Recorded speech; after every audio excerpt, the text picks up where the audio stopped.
നമസ്കാരം, ഞാൻ കലാമണ്ഡലം ഗിരിജാരാംദാസ്. എൻ്റെ ചാനലായ നന്ദനം ആർട്ടിസ്റ്റിക് അരീനയിലേക്ക് എല്ലാവർക്കും സ്വാഗതം.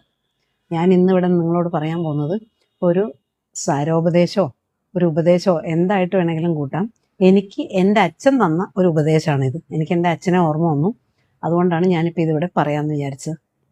വേറൊന്നുമല്ല, അച്ഛൻ എന്നോട് പറയാറുണ്ട്, എടി ഇടുത്ത കൊള്ളിയിൽ പ്രേതം ഉണ്ടെങ്കിൽ ഇടുത്തോടത്ത് വെക്കാൻ നീ എന്താ പഠിക്കാത്തതെന്ന്. അതായത് നമുക്ക് എന്തെങ്കിലുമൊക്കെ ഒരു വിഷമം വന്നാൽ നമ്മളിപ്പോൾ ഒരു ജോലി ചെയ്യുന്നു, ആ ജോലിക്ക് നമുക്ക് ഒട്ടും തൃപ്തിയില്ല, ആ ജോലി നല്ലതല്ല എന്ന് തോന്നിക്കഴിഞ്ഞാൽ നമ്മൾ ഇഷ്ടത്തോടെ അല്ലാതെ വീണ്ടും വീണ്ടും അത് ചെയ്യുമ്പോൾ ഒരു ഫ്രസ്ട്രേഷനോ എന്തൊക്കെയോ ഒരു വിഷമമൊക്കെ വരും. അല്ലെങ്കിൽ നമ്മൾ ഒരാളെ ഇഷ്ടപ്പെടുന്നു, നമ്മൾ ഒരാളായിട്ട് റിലേഷൻഷിപ്പിലായി, പക്ഷെ നമുക്കിത് വേണ്ട വേണ്ട വേണ്ട തോന്നും. എന്നിട്ട് നമ്മൾ എങ്ങനെ അത് അവരോട് പറയും, അല്ലെങ്കിൽ ഇത് എങ്ങനെ നിർത്താൻ എന്താ ഒരു വഴി എന്ന് വിചാരിച്ച് നമ്മൾ ഒരുപാട് അലയും. അല്ലെങ്കിൽ നമ്മളൊരു ജോലി ഇഷ്ടമില്ലാത്തൊരു ജോലി ചെയ്യുമ്പോൾ ഇത് അവരോട് എങ്ങനെ ജോലിയിൽ വരില്ല എന്ന് പറയും.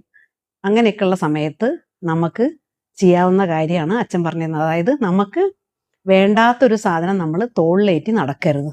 അതായത് നമ്മൾ എടുത്ത ഒരു കൊള്ളിയിൽ, അതായത് എടുത്ത ഒരു സാധനത്തിൽ പ്രേതമുണ്ടെങ്കിൽ എടുത്ത സ്ഥലത്ത് വെക്കണം എന്ന്. അതായത് പ്രേതം എന്ന് പറഞ്ഞാൽ നമുക്ക് കൊണ്ടു നടക്കാൻ പറ്റിയൊരു സാധനമല്ല അത്രേ, അതാണ് പറയുന്നത്. അതായത് നമുക്ക് വേണ്ടാത്തൊരു സാധനം നമ്മൾ അപ്പം തന്നെ അത് താഴെ വയ്ക്കുക അല്ലെങ്കിൽ ഉപേക്ഷിക്കുക. അതാണ് അച്ഛൻ എൻ്റെ അടുത്ത് പറഞ്ഞു തന്നത്. അപ്പോൾ എനിക്ക് നിങ്ങളോട് എല്ലാവരോടും പറയാനുള്ള കാര്യം ഇത് തന്നെയാണ്. നിങ്ങൾ എന്തെങ്കിലും ഒരു സാധനം എടുത്താൽ അതിൽ പ്രേതമുണ്ടെന്ന് തോന്നിയാൽ, അതായത് അത് നമുക്ക് വേണ്ടാന്ന് തോന്നിയാൽ അത് നമ്മൾ എടുത്ത സ്ഥലത്ത് അപ്പം തന്നെ വെച്ചേക്കുക. അപ്പം നമുക്ക് മനസ്സിനൊരു സ്വസ്ഥതയും സമാധാനമൊക്കെ ഉണ്ടാവും.